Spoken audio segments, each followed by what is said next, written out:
second speaker for the day, CA Bharat Phatak. He's a ranker throughout in the SSC, LLB and India Private Limited. He has a 40 years experience in financial field, 30 years in investment management. He's a leading investment advisory firm. He's also received the CNBC TV 18 Financial Advisor Award, and now he's in a strategic tie-up with Scriptbox. Sorry. मैं now request CA Pranav Apte to felicitate CA Bharat Phatak.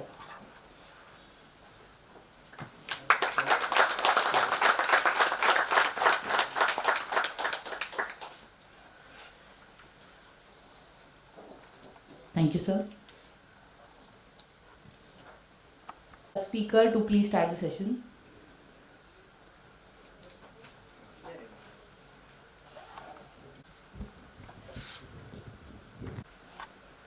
Good morning. Let me start with a little story. This is called the butterfly effect. And the butterfly effect is how one small change can create a very large change somewhere else in the world. So they say many of the predictors of a tornado can change simply by a butterfly waving its wings. It will create a small wave, it will go somewhere else, it will enlarge into something else and can change the parameters which can create a tornado somewhere else. The assassination of Archduke Ferdinand in 1914 started the World War I, and they say it happened just because the driver took a wrong turn. So they were supposed to go on a particular road, the driver missed the road, he took an internal lane, and in that internal lane the assassins were waiting. They bombed his car, they shot him with pistols. He was the prince of the Austria-Hungarian Empire, and to avenge that, Austria-Hungary along with Germany decided to invade Serbia. So had the driver not taken the wrong turn, it's possible that history could have followed a different course. It is also said that if Cleopatra's nose was shorter by 1 inch, it would not have triggered the fight between Julius Caesar and Mark Antony, and the history could have taken a different turn. When we look at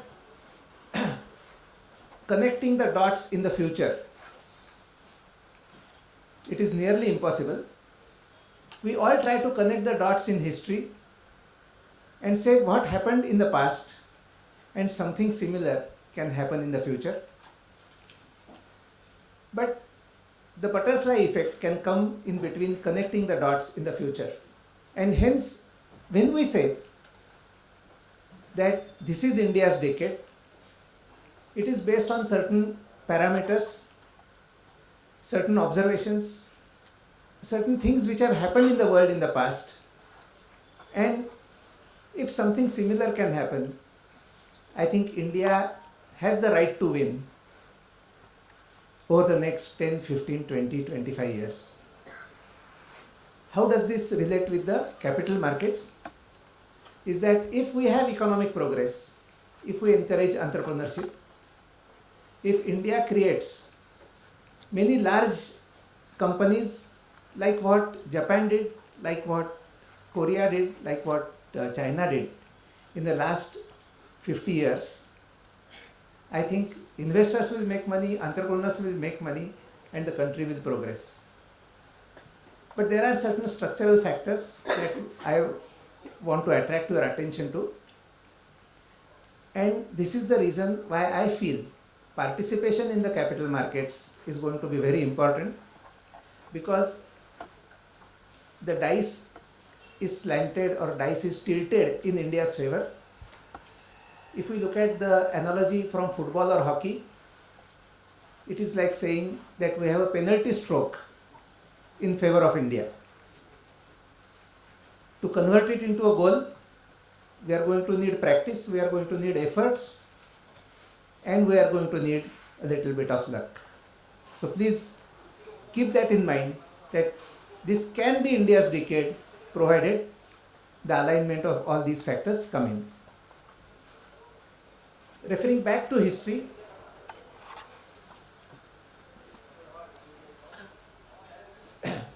history doesn't repeat, but it rhymes. Meaning, many of the factors which have played out in the past may again play out in the future. And study of history doesn't mean you are in a position to predict the future, but it helps you to adapt to the present. You know what things are likely to happen, where we are placed, where we are in the cycle. And it also helps you to respect the perspectives of other people, because anybody who is looking at the future will only have limited facts, and he is trying to connect the dots with his own judgment. So different people will have different perspectives, different people will have different views, and I am sure in today's conference you will find different perspectives. I am trying to present my perspective here. It may not be foolproof, but there are certain structural factors which I would like you to pay your attention to. By compulsion or by definition, we have to be optimistic.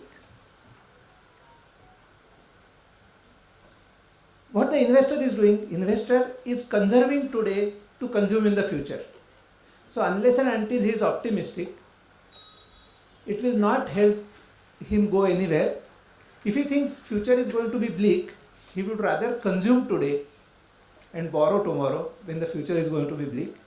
But when he is conserving today, he thinks that tomorrow is going to be better.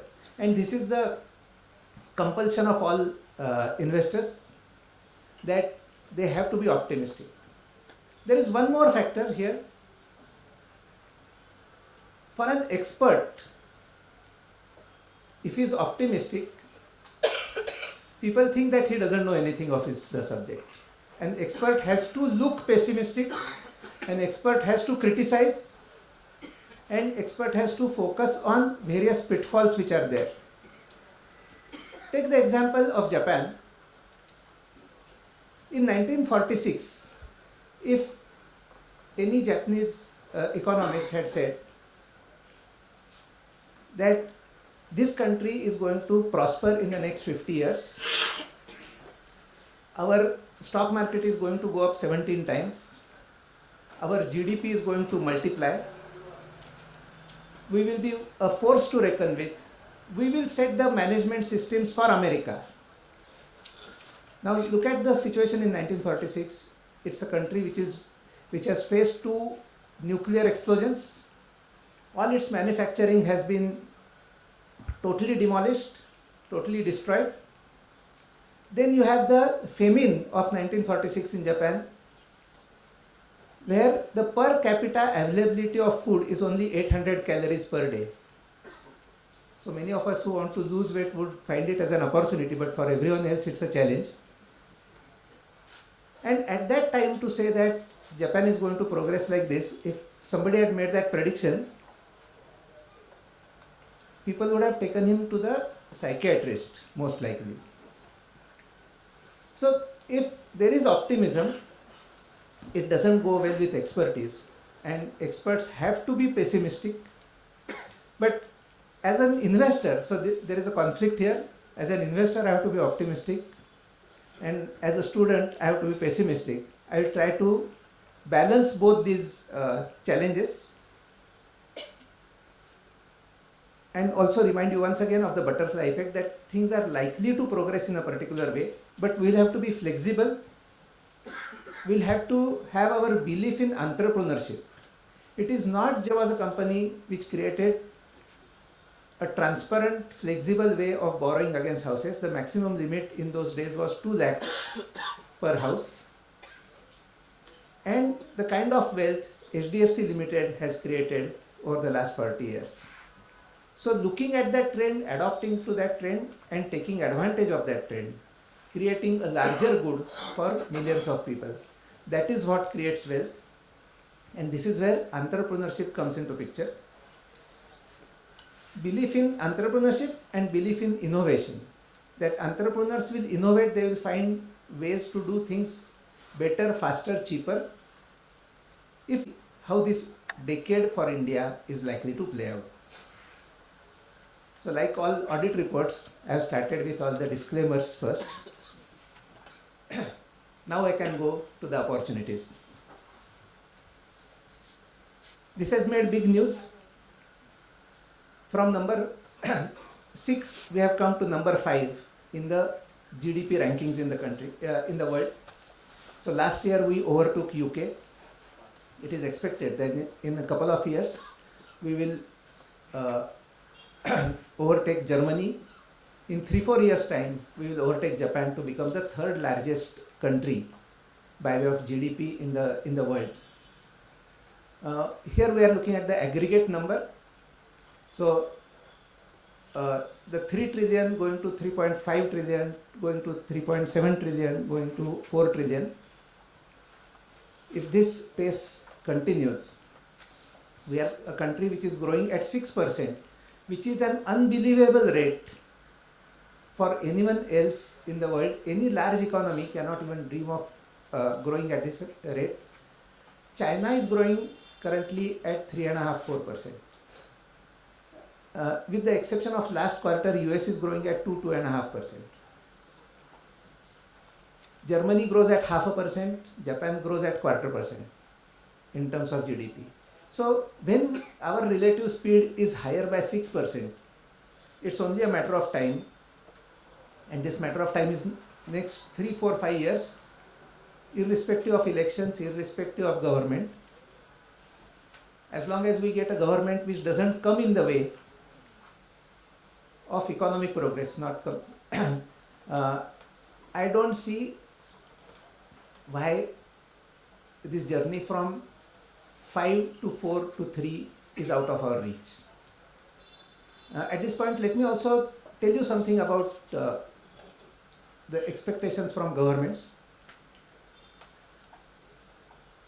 Let me give you a scenario that India has a minority government where the leading party has only 140 seats.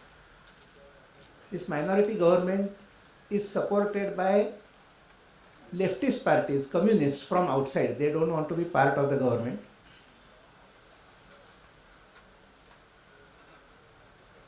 All of us know that economic reforms are out of the window. It is not possible that any economic reforms will take place. What will happen to the stock market, in your opinion? Anybody thinks that the stock market can still double?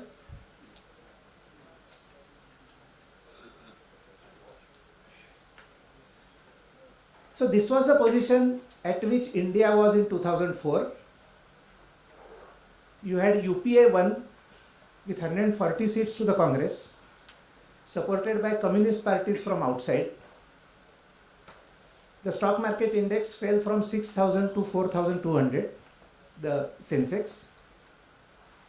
By 2009, the index was at 16,000.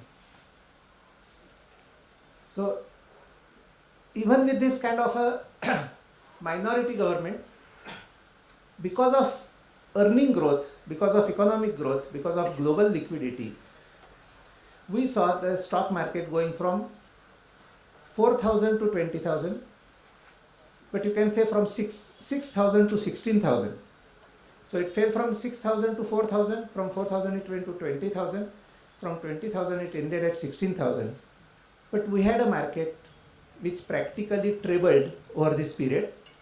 I am not saying government is not important, but if earning growth happens, if economic growth happens, and if the stage is already set because of the structural factors for that economic growth, then companies' earnings, Khandelwal sir was talking about how the banking system has become more healthy, how the NPAs are behind us, how banks have more money to lend.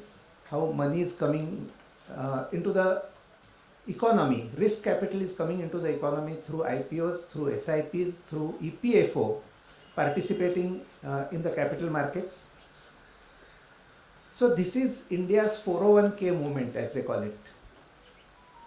US had this 401k movement where retirement funds started coming into the stock market in 1982, and the Dow Jones index went from 1200 to 12,000 over the next 20 years. So structurally, Indians who have always worshipped real estate and gold,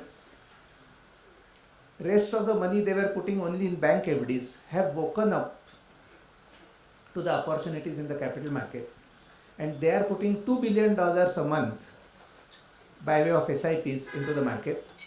This is bigger than what FI has put into the market. So if these factors come into play, if the structural factors come into play, and whatever reforms we have already done in the last 10 years, it is very difficult. They say you can push the toothpaste out of the tube, but you cannot put it back. So the reforms that we have done are of this nature, that even if the wheel of those reforms continues to move, we are not going back. Like they used to say, after color TV, we are not going back to black and white TV. So similarly, these reforms, that flywheel is going to continue to benefit us in the times to come. So don't be too worried on the election front, don't be too worried on the political front. It is something which is out of our control.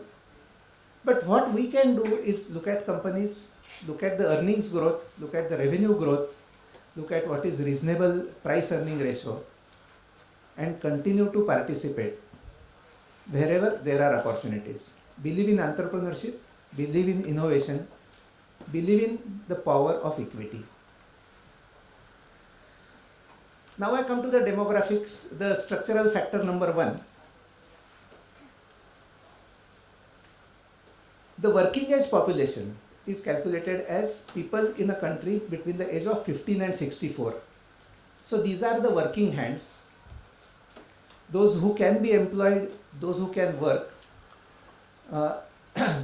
The people below the age of 15 and above the age of 64 are considered the dependent population, while this is the working population, and the dependency ratio in India is at one of the lowest. We have more than 70% of our population in this 15 to 64 age group, and this situation is going to continue for the next 20 years. So even by 2043, the composition of our population will be tilted towards younger people. India's average age is 29, China is 39, US is 44, Europe is 55, Japan is 60. They want 35 euros per hour for that work. In August and September, they will lock up their factories and go to spa. I'm sure many of you who deal with foreign collaborators have this experience firsthand. So it is a population, most of their needs have already been satisfied. Whereas we have a population who is looking at tomorrow with hope, with aspirations, with ambition. They want an opportunity to work. And let me tell you that demographic trends cannot change overnight. It takes 25, 30, 40 years for demographic trends to change. So Japan's working age population peaked in 1990. Europe's peaked in 2005. Surprise, surprise, China's working age population peaked out in 2015. So last 8 years, China's working age population has been going down. This can be traced back to the one-child policy that they followed in the 70s. So, one of the reasons why the China plus one policy many multinational companies are trying to follow. One of the reasons, of course, is the vulnerability of depending too much on one country was exposed due to COVID. The supply chains broke down. Many of the things which were to come from China could not come. The containers were all packed up. And because one country locked down, the entire world locked down. And multinational companies said that we need other alternatives. It doesn't mean India. But said we cannot put 100% in China. I'm sure when you deal with industrial clients, they say that we have ABC list of suppliers. We cannot have everything coming from a monopoly supplier. We need to diversify. I think multinationals have to do it at country level and not enough to do it only at company level. But the other reason, and this is an economic reason, this is not a political reason. The economic reason is that China's GDP per capita, China's GDP is now close to $17 trillion. China's GDP per capita is in excess of $11,000. India's GDP per capita is $2,300. So their average income is more than 4 times that, almost 5 times that of India. The industrial workers' wages in China are 4 times that of India. Many of you know that Korea has been using, especially the auto sector, Hyundai has been using India as a manufacturing base since the 1990s. The industrial auto workers' wages in Korea used to be $36,000. In India, they could lure away an auto worker from Maruti at $6,000. So the potential difference was 6x. And it made great sense to start manufacturing in India. Similarly, if today the industrial wages in China are 4 times that of India, you will have to make some allowances that Chinese workers work 12 hours a day. Chinese workers don't stay at home, they stay in the factory itself. Their productivity is much higher, the discipline is very strong. It's not carrot, it's only stick as far as the workers are concerned. So make an allowance for that, deduct 25% for that. Still, their wages are 3.25 times that of India. India is not the only one. We have competition from Vietnam, we have competition from Cambodia. But the wages in Vietnam, Cambodia, Philippines, Thailand, Indonesia are higher than the industrial wages worker in India. So there is an economic reason why work will shift to India. So not only we have a younger population, but there is a potential difference why the work can come to India. And India's working age population is only going to grow over the next 10-15 years. Obviously, the pessimistic can take a view that if we can't give work to these people, there will be social disturbances. Point well taken. But I think there will be more work than what we can handle. We talked about this to some extent in the demographic slide itself. Over-dependence on China got exposed due to COVID. Chinese industrial wages, after making allowance for productivity, are still 3 times. India is lower than the competitors. Most important is India has a manufacturing ecosystem. And this dates back 60-70 years, starting from the Nehruvian days, when India said that we must have heavy industry within the country. We must have Bokaro Steel Plant, we must have Steel Authority of India, we must have Bharat Heavy Electricals Limited. None of our neighbors thought about something like this. So the manufacturing culture started in the 60s and 70s. The quality was poorer. There were monopolies. But still we were manufacturing our own ambassadors and Fiats in those days. In the 80s, Maruti came to India, and the difference between export quality and domestic quality started shrinking. We started getting exposed to the global quality. 1991, the economy opened up. The Koreans came to India in that decade. American auto manufacturers came to India in that decade. German auto manufacturers are now well settled in India. So they have been coming here, setting up their plants in this country, and the quality system of our enterprises has been improving. We went from ISO 9000 to ISO 14000 to ISO 20000. I don't know what the current number is. But then there were OE audits through which the MNCs made sure that they will get good quality from Indian manufacturers. The Japanese manufacturers have been in India since the 80s. So even you can look at Mazda and Mitsubishi, Honda setting up their plants in the 80s. So this manufacturing culture, if you look at Pakistan, if you look at Sri Lanka, that manufacturing culture is not present, and you cannot create it overnight.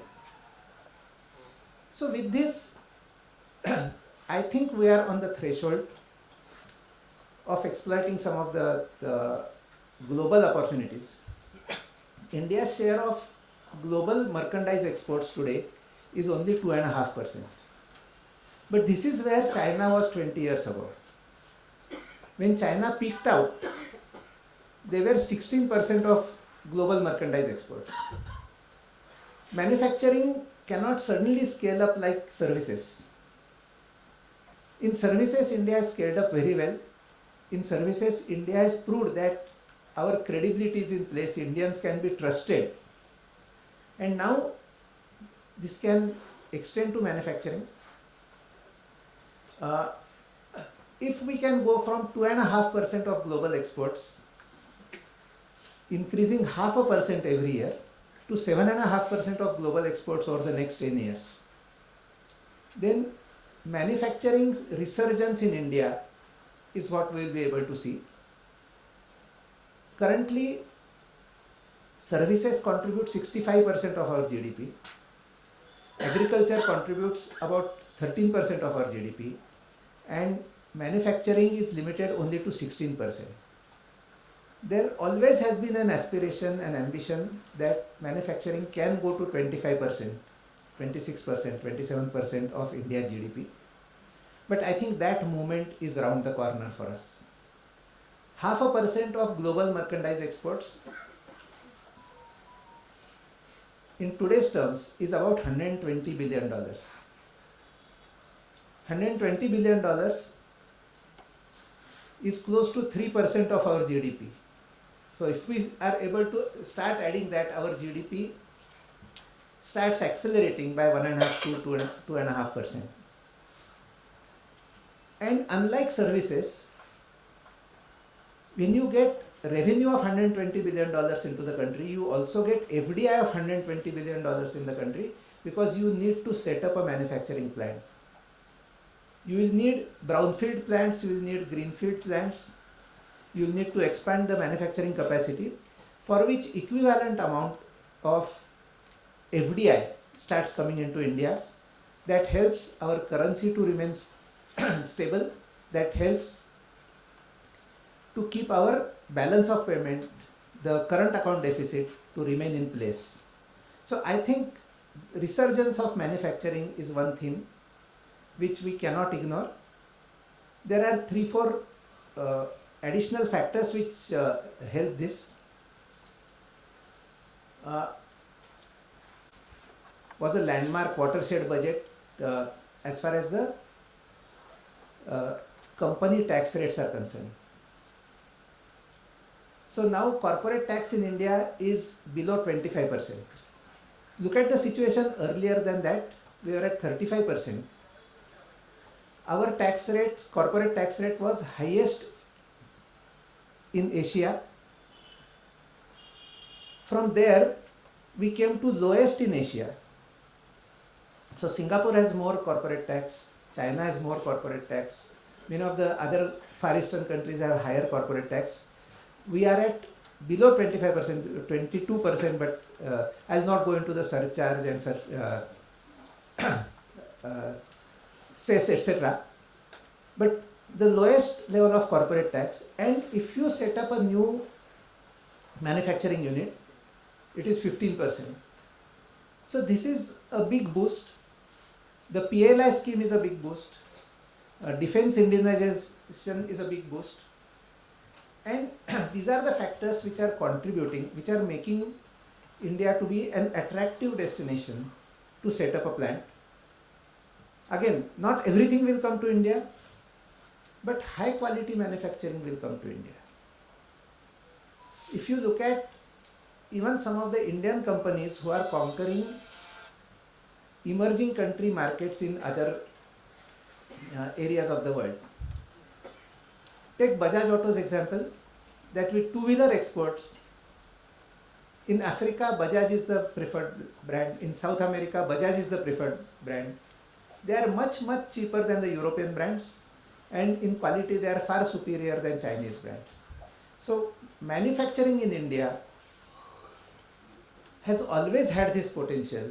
Now it is going to get the tailwinds of lower tax rates, PLI schemes, offset clause under the defense manufacturing. There is one more additional factor. I'll skip to this slide. Suddenly you have a single domestic market. So the state borders have dissolved, the municipal borders have dissolved. 10 years ago, when you went from Pune to Bombay, just outside, after Vashi, before Chembur, you could see hundreds of trucks parked for octroi clearance. Octroi gave way to LBT, the lines only extended. But after GST, you don't know what to do with the octroi naka, you can make them into parking lots. But the same thing used to happen at state borders. Those state borders have dissolved. With GST, you have a national footprint. You have better compliance. It is possible to address pan-India market for an MNC. So when a multinational company comes into India, they have two advantages. They have one advantage of manufacturing in India at a lower cost, but they said there is so much of a domestic market which is just only going to grow. I will give you one real life example here. Samsung manufactures electronic goods worth about $12 billion in India. Its manufacturing in Vietnam is $50 billion, 4 times that of India. But Samsung is today 28% of Vietnam's GDP. So is there room for another player to come in? How much can that economy absorb? And how much Vietnamese people are in a position to consume? So a large part will have to be exported. But when you manufacturing in India, India has an upper hand over many of the smaller competitors, because for the MNC, the domestic market is too small for them to consider. So, one nation, one market has happened due to GST. It has increased the compliance. So when GST was introduced, there was a debate whether we will be able to reach 1 lakh crores run rate per month. Now all of you know that the run rate has gone to 1.6 lakh crores a month. But also this has resulted into better compliance for direct taxes. Just now figures were published that the direct tax collection is higher by 23% up to November end. So it helps in both the ways. It helps better compliance to indirect taxes, it helps in better compliance to direct taxes. And I think one factor we must not forget, especially when we are speaking at the capital market uh, conference, is that the type of companies that we invest in are in the formal sector. So in India there are about 8,000 companies which are listed. 2,800 companies are traded on a daily basis. If you apply some simple elimination factors like 10% return on net worth, debt to equity less than 1:1, at least 3 years of consistent profit record, you will find that even out of those 2,800 companies, you are able to eliminate 2,400 companies. So you are left with a universe of roughly 400 to 500 companies. If you look at all the mutual funds, if you look at the indexes, if you look at AIFs, you will find that their investment universe is limited to these 500 companies. And these are the 500 companies which are listed on the stock market. So their benefit is not by suppressing incomes, by suppressing profits, but by showing the true and fair picture, because they get valued based on the earning multiple. So 1 rupee of profit at a 10 PE results in 10 rupees of market capitalization. So these are not the companies, these 500, 600 companies, they will not dodge the compliance. Actually, they are compliant, they have the wherewithal, they have the capital for compliance, and the move which happens from informal to formal will benefit these companies. So when we look at the stock market, we are looking at the top 500 companies in the country, and I think their benefit from GST, their benefit from taxes, their accessibility of capital, their accessibility of technology is going to be much higher. So I think we'll get little disproportionate rewards than what just the GDP growth is in a position to tell us.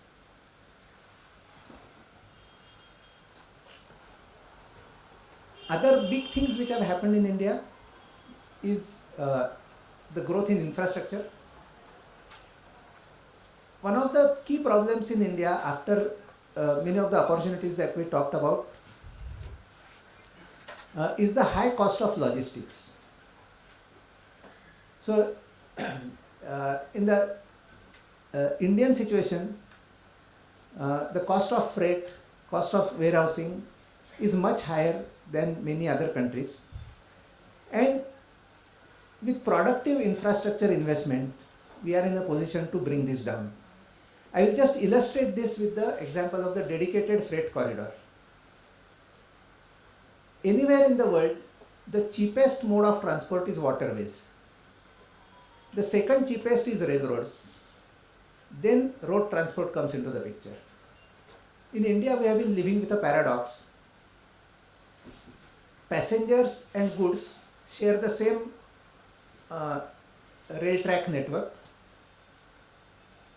The paradox is not sharing this network. The paradox is that passengers have the priority, but passengers have to be subsidized. So if the ticket rates go up, politically it becomes little difficult for any government. So you have to subsidize them, you have to give them priority. The entire load goes on the freight traffic. So freight traffic becomes expensive and it gets delayed. So for a freight train, the distance from Delhi to Bombay, it takes 80 hours. Now, the dedicated freight corridor from the hinterlands of Delhi, connecting all the ports in Gujarat and coming to the ports in Bombay, is nearing completion. This is the western corridor of the dedicated freight corridor. When that happens, you will be able to separate, this will be dedicated only for freight, and the travel time from Delhi to the port will be cut down from 80 hours to 32 hours. So there will be a 60% reduction in the traveling time. There are other factors which will favor this. One factor is that you can have 2 kilometer long trains on this track, because for scheduling the length of the train does not matter that much. Secondly, you will have 2 kilometer long platforms with gantries and cranes and material handling equipment, so you can load and unload the trains much faster. You will have roll on roll off wagons, which means the trucks can drive into the train, go to the destination and drive to the last mile connectivity. And there will be double stacking, because the tracks are new, they are built to a different specification. There is double stacking on these wagons, so instead of one container they can carry 2 containers. Arithmetic shows that the throughput of this system can go up 6 to 8 times. With all the deductions for manageability, even if we go 3 times, 4 times, it will mean that it is cheaper for imports, it is cheaper for exports, the industry gets connected to the ports, and our roads become less risky, because number of trucks which are there on the road get reduced. So I think dedicated freight corridor is a big boost. Similar corridors are planned north, south. Also there is an eastern corridor which is there. Waterways through the Ganges is one more infrastructure project which will be able to save costs. And if India's logistics costs come down by 4%, it will add directly to the bottom line of the manufacturing company. So I think there is a very clear case for higher efficiency. The road infrastructure was 50,000 kilometers in year 2000, 100,000 kilometers in 2016, 146,000 kilometers in 2023, and it will go to 2 lakh kilometers by 2025. These are the arteries of internal trade. It will be possible that people will travel by road rather than air and reach earlier.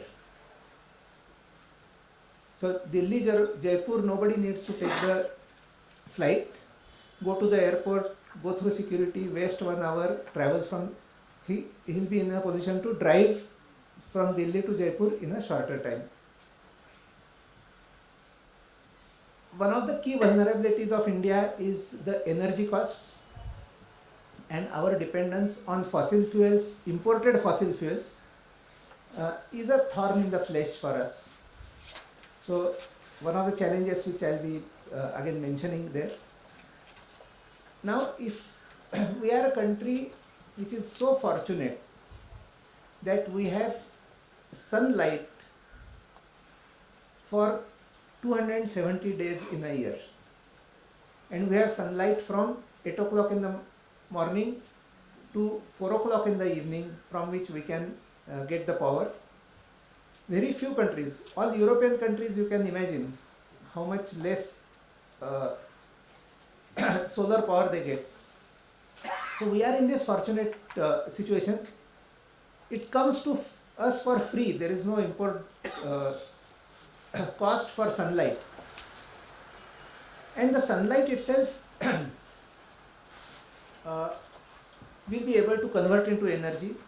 The solar capacity in 2020 was 34 gigawatts. By 2023 it has gone to 66 gigawatts. And we are also working on ethanol, green hydrogen. Let me tell you, even ethanol and green hydrogen are solar power. Only thing is the plants convert it. Plants convert the solar light into hydrocarbons, carbohydrates, then hydrocarbons. So that is also solar energy, and India has abundance of solar energy. So currently 30% of our requirements, energy requirements, are fulfilled by non-conventional energy.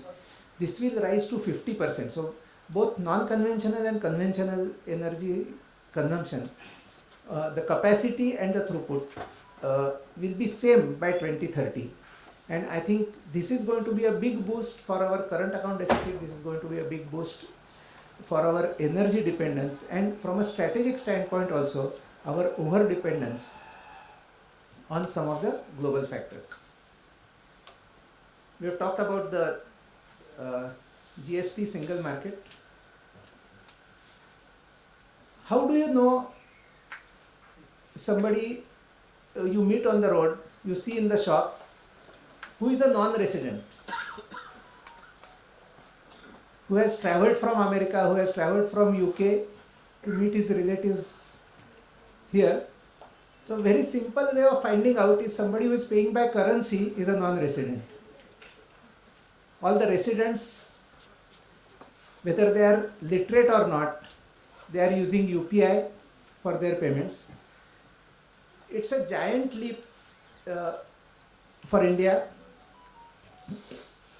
In number of transactions, India is bigger than UK, US, China put together. This becomes frictionless transfer of money. I remember when I started in the capital market, this was the year 94, recently set up. Canara Bank was the clearing banker for National Stock Exchange. And the payout would happen from their Fort branch. In Bombay, only the branches in the Fort area were eligible for high value clearance. So even within Bombay, if you deposited the check at Borivali or Vasai, it would take 2 days to clear. We opened an account in Pune in Canara Bank because NSE was making the payout at Canara Bank in Bombay, and they would charge us for telegraphic transfer and transfer the money 2 days after the payout which happened in Bombay. Anybody who deposited an outstation check had to wait for 10 days, 12 days, 15 days. And as accountants and auditors, we have to look at all the reconciliation for those checks. Now it has become frictionless. My watchman tells me कि साहब वो salary जो है वो जीपे से दे दो, तो मेरी फैमिली यूपी में तुरंत उसके पास पहुंच जाता है. Now this frictionless and the high rate of adoption, like I said, even illiterate people understand where the money comes from, and they are possibly smarter than all of us. So everybody is using digital payments, and it is not just the novelty of digital payments, it is the velocity of money which increases. When the inventory turns in a particular company, the working capital efficiency in a particular company goes up. So instead of 8 inventory turns in a year, if a company is able to make 12 inventory turns, the working capital requirement shrinks, cash flow improves, profitability improves, and their profit because of this efficiency. So that was as far as the inventory is concerned. The same applies to money. If the velocity of money increases, with the same money and at practically no cost, the velocity means higher productivity, lower expenses, more efficiency. I will strongly urge you to listen to Saurabh Mukherjee's YouTube video, which talks about the digital payments. He gives a very simple story. He said, outside my office in 2021, one boy came from Telangana and he set up a chai shop.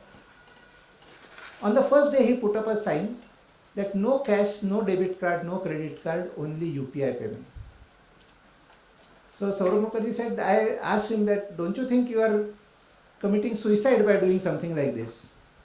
He said, no sir. When somebody gives me 50 rupees note, my time goes away in giving him change. In the same time, I can make double the quantity of tea and coffee and sell. He says, my milkman, who is in Goregaon, had to come here to collect his money every day. Now he says, transfer the money today, otherwise you won't get me tomorrow morning. But his traveling time, his petrol, his headache, all have been saved by digital payment. And the last part is very important. He says, in my bank account, there are these 300, 400, 500 payments hitting my bank account every day. At least one bank representative comes to me every day and says, I will give you overdraft, I will give you cash credit. You are borrowing from the unorganized people at 3%, 4%, 5% per month. I will give the money to you at 10.5% per year. So suddenly he has got a boost. He says, I am going to open another stall now. So this is the real power of digital transactions. And what Nandan Nilekani says is, with Janadhan, Aadhaar and mobile, we have created a completely different ecosystem. This is a platform which the government created. He gives the example of two earlier platforms where the government spent the money and opened the platforms to the people. First was the TCP/IP and WWW protocol, what we call today as the internet. The American Defense Department wanted their computers to speak to each other, and they created this protocol called the TCP/IP protocol. So they could connect all the defense computers to each other, so that a file which was on one computer could be accessed from another computer. Then the Europeans came into the game. They spent money, they created the World Wide Web, and this created the ecosystem platform which has already been created, which is already being used. Now they said, why not allow other people to use it? So it was made available to other people for free. So this is like building a highway and allowing you to run your Uber or run your taxi or bus on that. The second platform example is the GPS. For GPS was also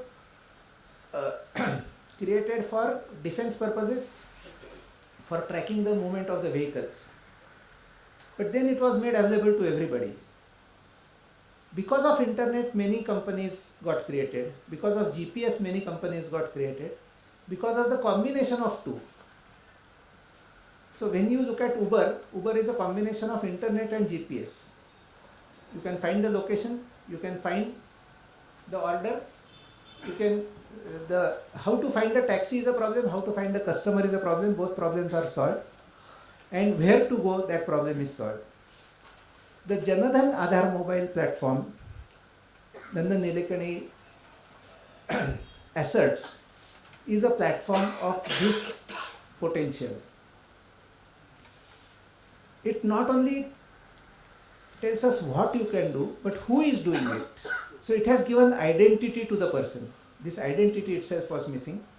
It has given, Aadhaar has given that identity, mobile has given that access, and Janadhan has given the payment facility. So you will find 1,000 businesses blooming, and with the availability of risk capital in the startup ecosystem, many of these businesses are going to get funded. So I think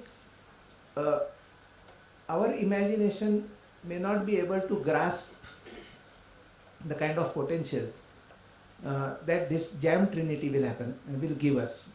And Nandan believes that India is going from a data poor country to a data rich country.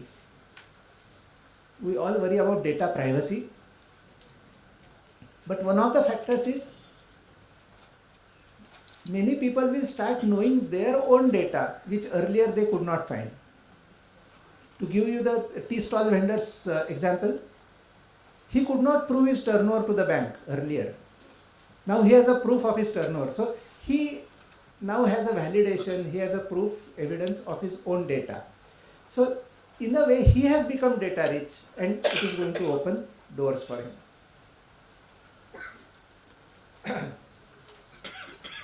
Challenges we cannot ignore.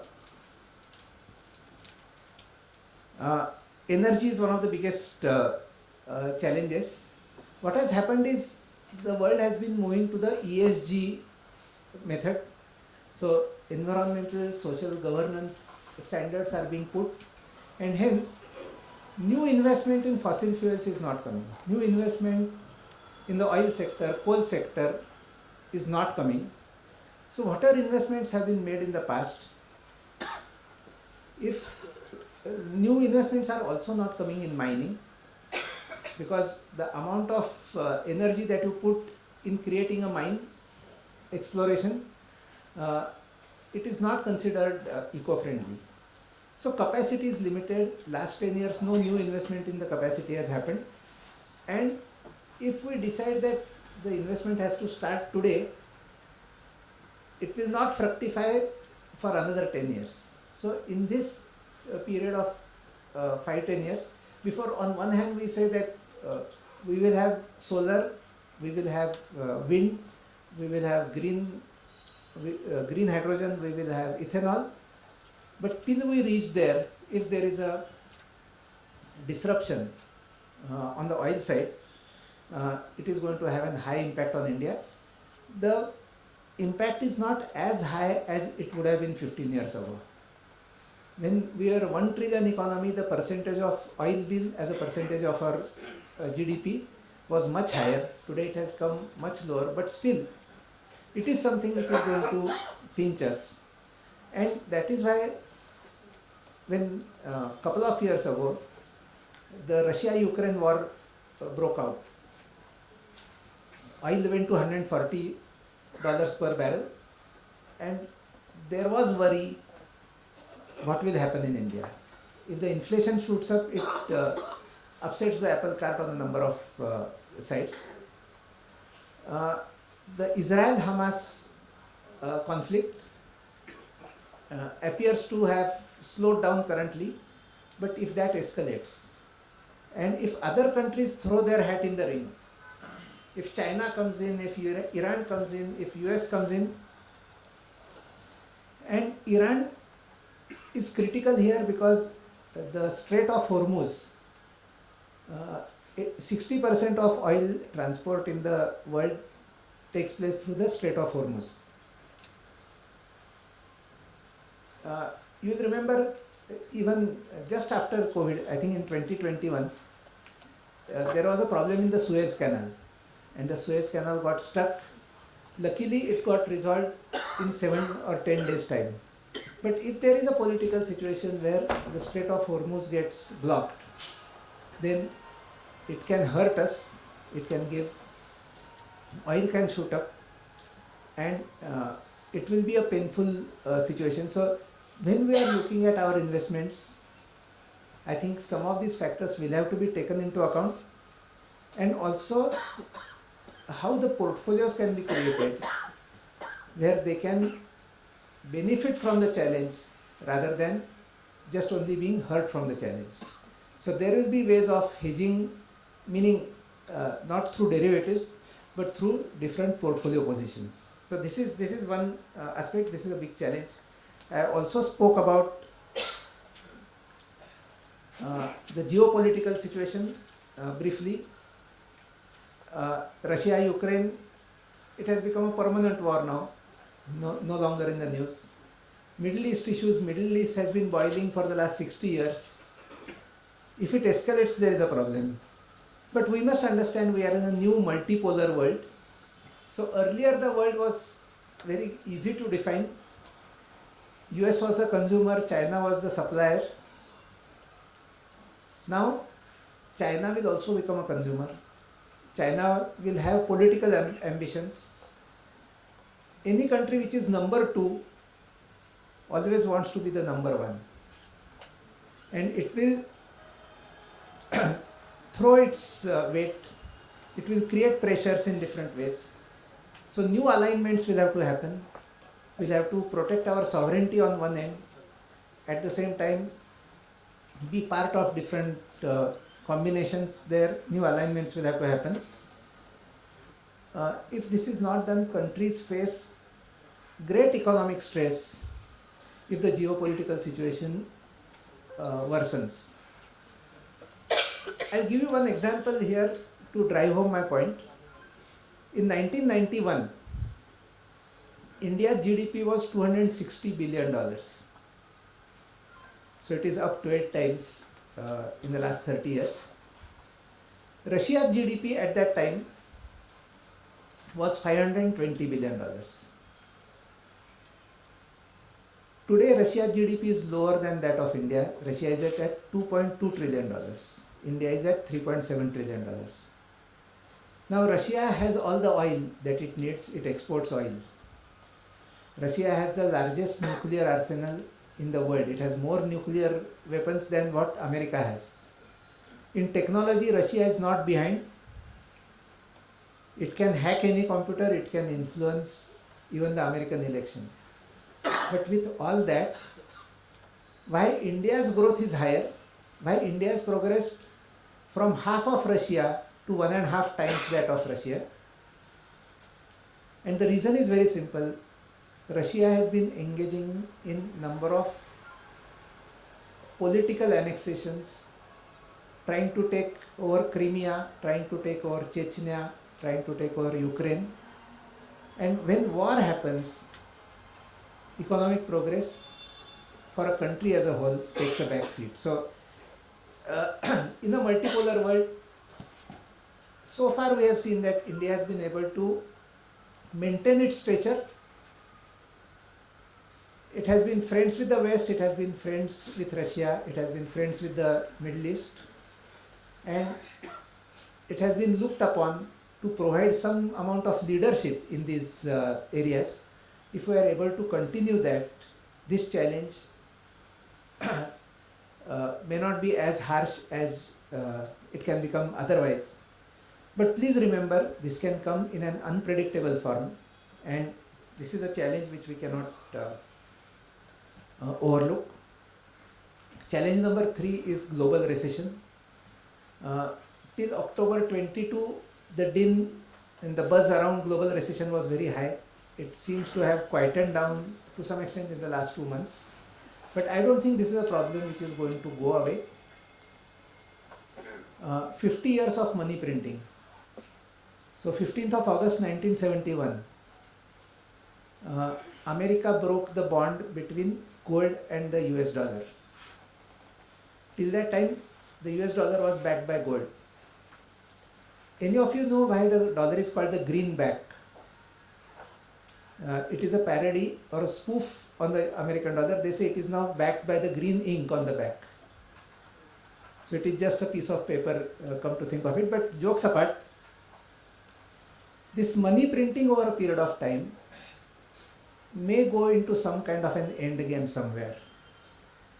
The inflation genie has come out of the bottle. It is very difficult to put him back into the bottle. So they had 0.5% inflation. It went to 8%. It is now 3-4%. But it is not going back to 0.5%. And this pinches, they may have some reversion to the mean. But I don't think the problem has ended forever. Rate hikes, quantitative tightening, and slowdown in the economy, global liquidity and risk sentiment will go through ups and downs, and this is a challenge that we must remember. So, last 2-3 minutes, global liquidity, risk sentiment, but look at this situation in the US economy from 1965 to 1985. In those 20 years, what we just spoke about, the dollar gold bond being broken, oil prices is going through the roof, inflation in America going to double digits, high double digits also, interest rates in America going to 12%, 14%, 16%. The Dow Jones Industrial Index from 1965 to 1982 was stagnant. So from 1150 to 1200 over this 17-year period. But look at what happened to Japan in the same period. So the Japanese index in the same time was up 6 times. Japan peaked out in 87, and there are many stories about the Japanese stock market not going anywhere from 87 to 2023. But very few people talk about what happened in Japan in the 60s, 70s, 80s. And if we get our game right, this is a chance for India. All the structural factors that we spoke about, the demographics, the resurgence of manufacturing, the better fiscal situation, infrastructure development. So there is certainly a penalty stroke in favor of India. There is this buzz about de-dollarization. So whether there will be a currency war, whether the reserve currency of the world will change from dollar to something else, whether people will trust China or not, what will be, what has happened in the past, if we look at the last 500 years, the reserve currency of the world has changed 16 times. So 500 years ago, India and China were the leading economies of the world, contributing 45% of world GDP at that time. 45% of the world GDP. And if you wanted opportunity, if you wanted to prosper, you had to come to India or to China. Over the 500 years, technological development happened. So shipping improved, weapons improved, and the imperialism, colonization started. Europe came center stage. So first there was Dutch dominance, after that French dominance, after that UK dominance. And whenever there was a dominance by a particular country, their currency became the reserve currency of the world. So till 1940s, the pound sterling was the reserve currency of the world. 1945, after the Bretton Woods agreement, and after the rise of America in economic, political and military power, for last practically 70-75 years, US dollar has been the reserve currency of the world. Typically, it's a 40, 50, 60 year period where one reserve currency holds the crown, then it is passed on to someone else. So I don't think it is going to be Chinese currency, I don't think it is going to be BRICS currency. There is too much variation in Brazil, Russia, India, China and South Africa. So I don't think BRICS currency is a fantasy. Chinese currency has its own issues, but something will emerge, some alternative will have to come. Will we move to a non-sovereign currency? We don't know. Why reserve currency is important, I'll just try to explain to you in a couple of minutes. There is only one country always in the world who can borrow globally in its own currency. So Indian government can borrow in India in rupees. So when all of us put money in our PPF or National Savings Certificate or Post Office Senior Citizen Savings Scheme, etc., etc., the Indian government is borrowing from us. It is borrowing from us in Indian rupees. It cannot default because it has the power to print currency. So why will it default? It will print more currency and repay us, right? So this is the domestic situation. But if India wants to borrow abroad, it cannot borrow in rupees. It will have to borrow in some hard currency. The only country which can borrow abroad in its own currency is US dollar. And they have used it to their advantage in the last 30-40 years. That US dollar cannot default because they can print US dollars and repay that debt.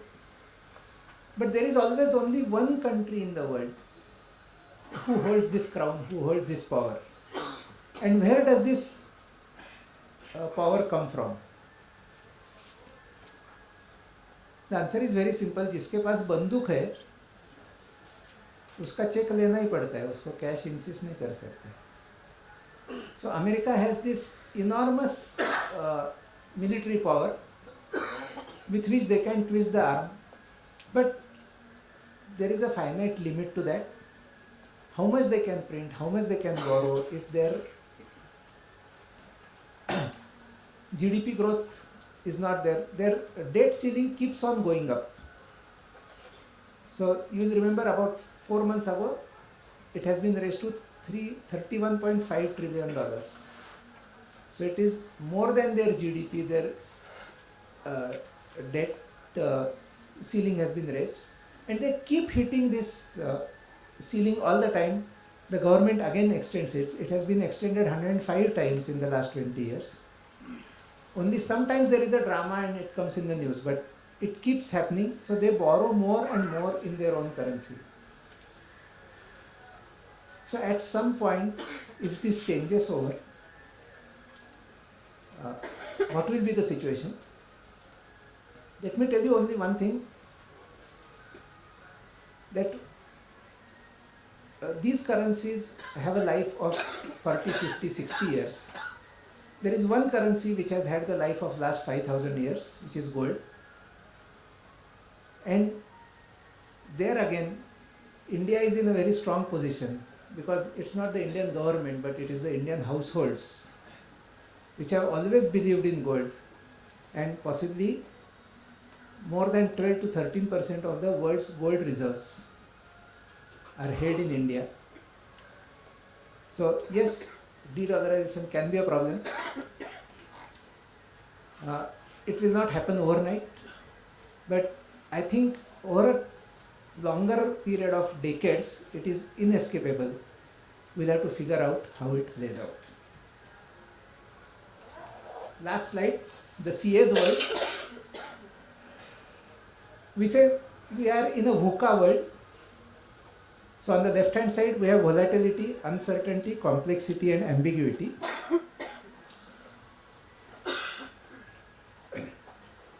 On the right hand side,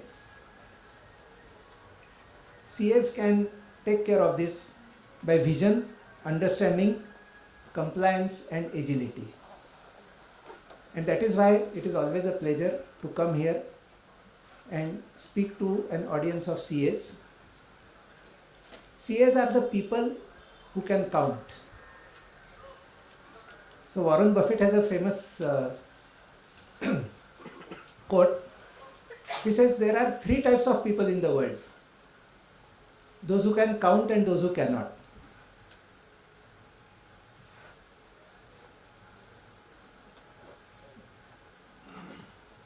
Something wrong with this? So only this audience says that, oh, there are only 2 types. Everyone else just nods their head. So CAs are the people who can count, and CAs are the people on which the country can count. Thank you. Any question answers are welcome. Yeah. Mic.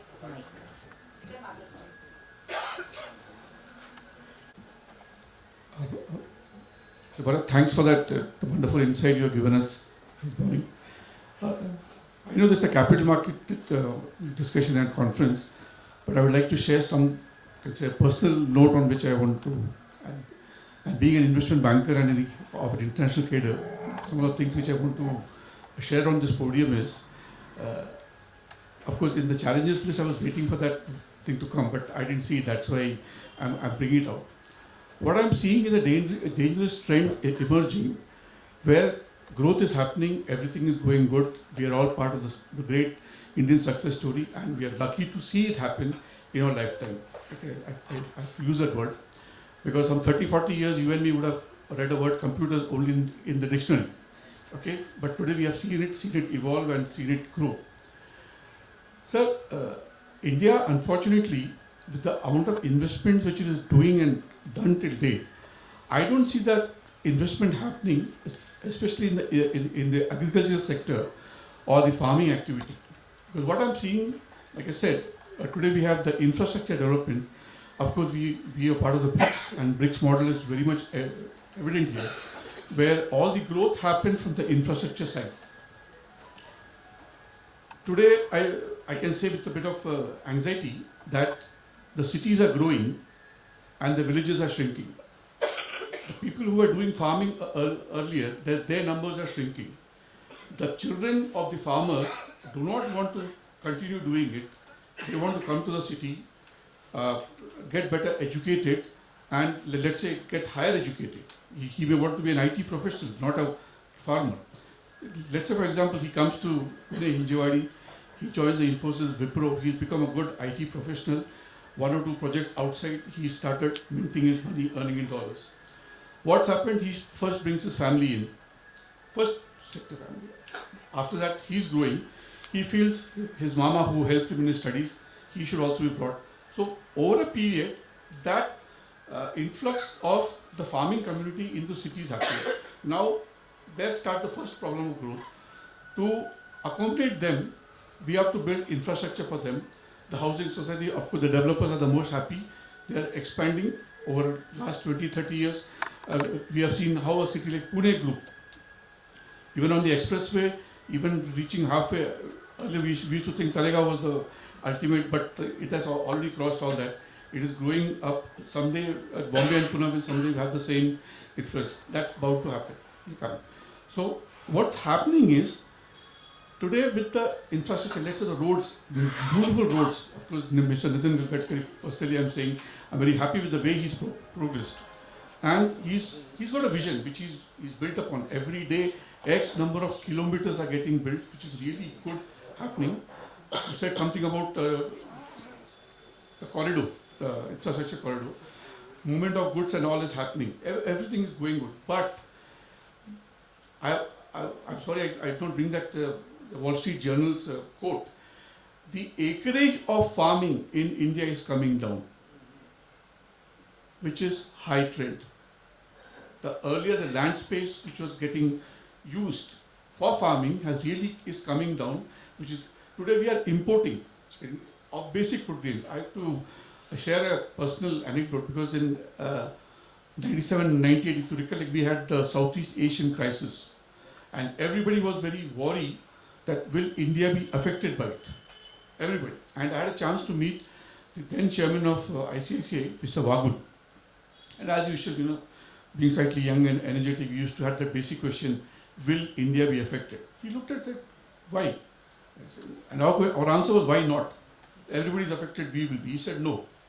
He said, always remember this mantra, as long as any country is not dependent on the West for its basic ingredients, the word is basic ingredients, we will never be affected.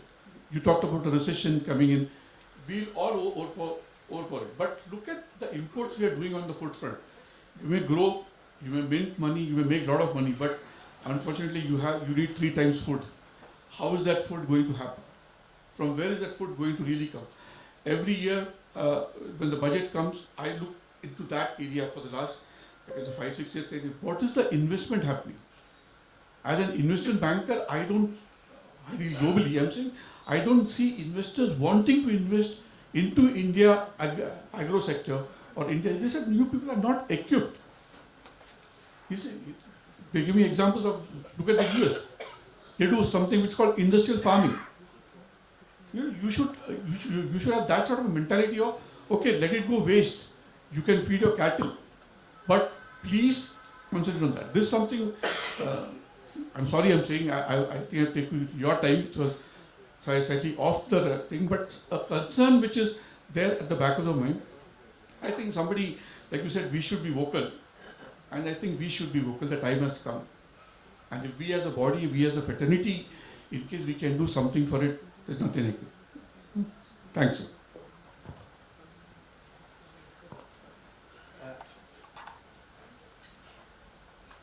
Hello. Yeah. Very, very valid points. And so there are certain aspects to that. If you look at the US, for example, only 4% or less than 4% of the population is in farming. In India, we have a situation where 15% of the GDP is produced by 55% of the population. So that is in agriculture. And if 55 goes to 50, 50 goes to 45, in my way of thinking, we are benefited rather than hurt. So I think urbanization is a fact of life. Urbanization is going to happen, and for industry as well as for services, some concentration of infrastructure is required. If people from the rural area find better opportunities in the urban area, at an aggregate level it is a positive.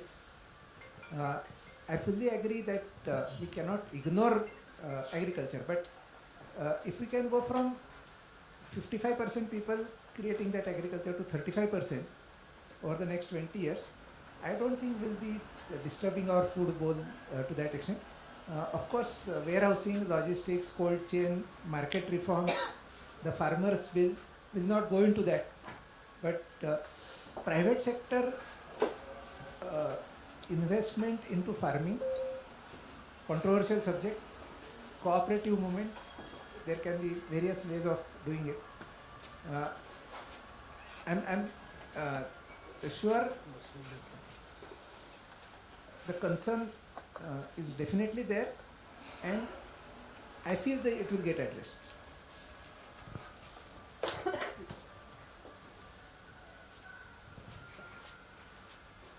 Any more questions? Since he just became vocal, I also have one question, not directly to this subject, but do you see terrorism funding or money laundering affecting the markets in any way? Because we are already talking about trusts.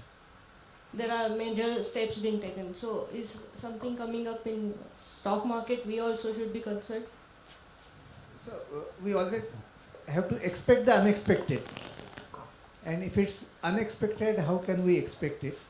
But I mean, because sir, personally I had another question to this. Yeah. See, we are talking about the rosy picture in stock market, so obviously there are miscreants also seeing the opportunity in this. So we as an investor, how do we protect against this? So I mean, I started with my bias of optimism. So there are two ways of looking at the same thing. I mean, I heard the story of somebody who was in a wheelchair, and his relative asked him that, doesn't it feel bad that you are confined to a wheelchair? He said, no, this has set me free, otherwise I would have been confined to the bed. So two perspectives on anything are possible, and multiple perspectives are possible. So I'm not saying that everything will play out well, and I also said that some butterfly effect can happen anywhere. This is tilted 60-40 in our favor is the best way to look at it. So that 40 we cannot ignore, we cannot brush it under the carpet, we have to be vigilant. But I think this is a 60-40 tilt in our favor. Morning, sir. As a country, we are seeing a lot of growth in last 10 years. But when we see the government policies, we see that government is providing free food to 80 crore people. So when there's so much of growth, when there are so many people coming out of poverty, why there's a need to feed free food to people? What do you feel? This is a political stand, or is it actually a reality? Then this demography dividend which you are talking about, will it worten? Again, very good point. This is a large subject actually. I'll recommend you can listen to some of the YouTube videos of Mr. Sanjeev Sanyal on this point, because they are 1 hour, 2 hour videos on this. I'll try to look at it in a very small way, that equality or inequality of income versus supporting the people who need help are two different things. And for a growing economy, you cannot get equality, but you are able to help people at the bottom of the pyramid.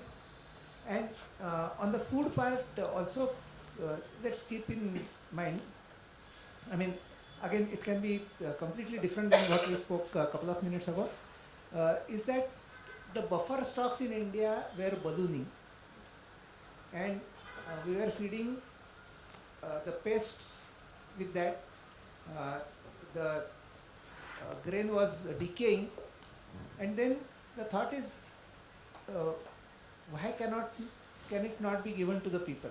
So when we look at Madhya Pradesh as the wheat bowl of India, there is no place to store wheat, is a fact of life. So again, the same problem can be solved in different ways, but this in itself, where you actually help people in kind,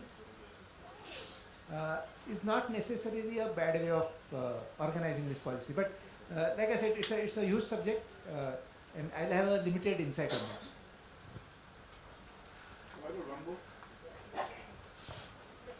I really wanted to say, again a personal opinion. We're discussing growth, and therefore we can have an inclusive, let's say, discussion on that.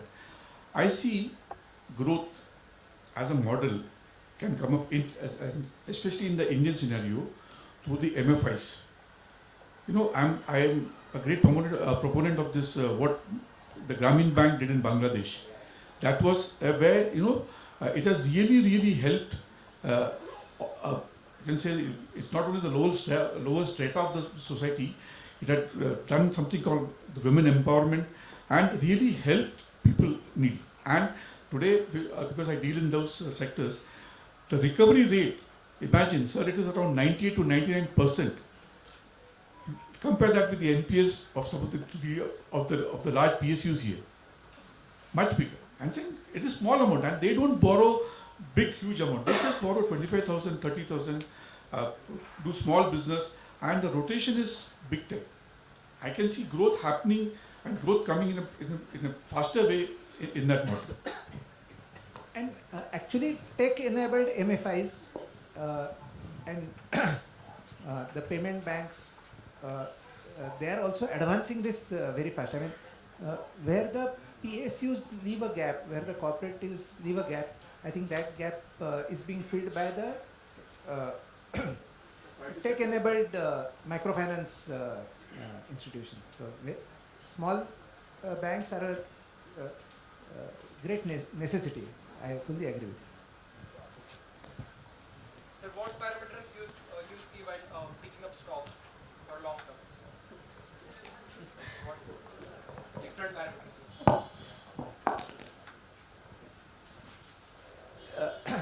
Again, they say there are 1,000 ways to be smart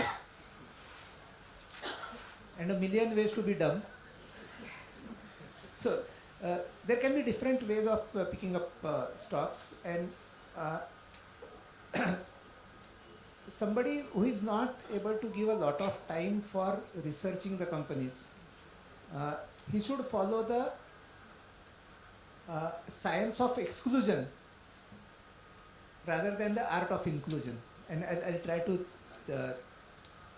describe this a little differently, that you decide what you don't want. So if a company is heavily borrowing, you say, I don't want that company. So debt equity ratio can be one of the filters, and you have now free tools like Screener. You can use them.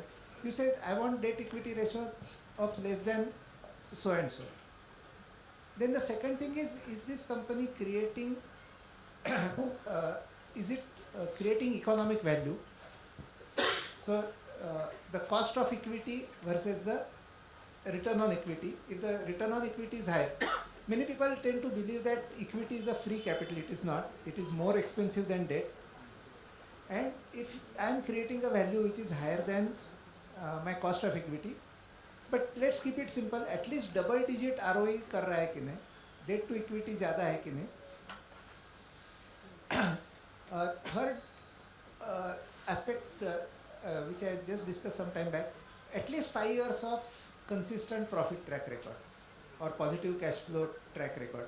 If you apply these three filters, you will come to, you will be surprised, a selection of less than 100 companies.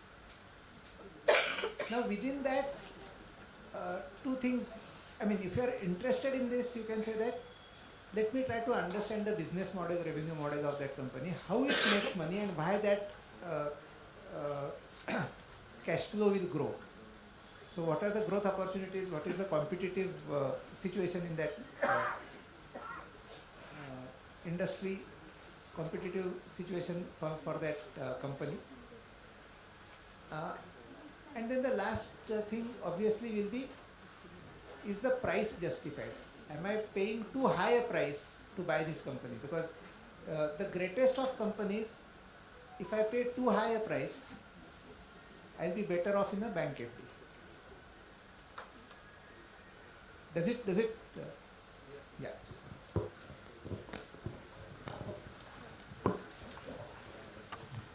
To present the vote of thanks. Phatak sir, that was really a wonderful session that we say that on a Sunday afternoon. The stories began with the butterfly effect until the VUCA world, and till then from the treasure trove of experiences that you have gathered over the decades and the experiences along with the economies of various countries. That was really a wonderful eye-opener session, we must say, and that will go in a long way to all the participants as well in the decision making. Thank you so much for the time and all the effort in this wonderful session on the Sunday afternoon. Thank you, and I wish you all a happy new year and a happy new decade, because we are talking of the next decade. Thanks a lot, and to all the audience, thank you so much for being so interactive and wonderful, patient listening as well. With so much of food for thought, I am sure there are thoughts for food. So let's break for food, and we gather after an hour. So the arrangements are made there upstairs on the terrace, and Rashmi has some announcement. And yes, there are second signatures also to be marked after the session gets over in the evening. Yeah, that was an announcement I was going to make. There will be another signature, so please don't rush away post lunch. We have 2 more wonderful sessions after the lunch, so see you. Takeaways in the first 2 sessions and a lot to take away in the post lunch sessions as well.